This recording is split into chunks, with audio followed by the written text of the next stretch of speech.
On Monday morning, 5 workers were injured when their vehicle number TR07 C1928 overturned on their way to work on the road adjacent to Sepahijala boat pier.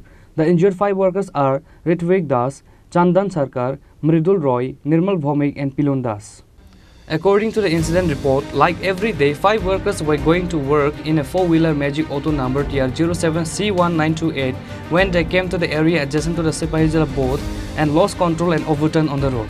The injured 5 workers are Ritvik Das, Chandan Sarkar, Mridul Roy, Nirmal Bhomik and Pilun Das. Later, the incident was informed to fire service. The fire personnel of Vishalgarh Fire Department rescued them and brought them to Vishalgarh Sub-Divisional Hospital. আমরা fire সার্ভিসে একটা ring পাইলাম যে বিশালগড় নৌকা ঘাটে একটা accident হয়েছে। তো আমরা গেলাম, গিয়ে দেখলাম একটা গাড়ির নাম্বার হলো TR07C1928। আমরা ওখান থেকে 5 জনকে উদ্ধার করে বিশালগড় মহকুমা হাসপাতালে আমরা আনছি। এটা কি গাড়ি আসলো?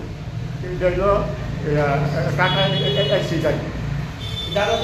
কয়জন আহত হয়েছে? এখানে 5 জন আহত হয়েছে। Some commuters said that the accident took place due to overspeeding. Reported by Ashish from Vishalgarh, Chini, Khorang.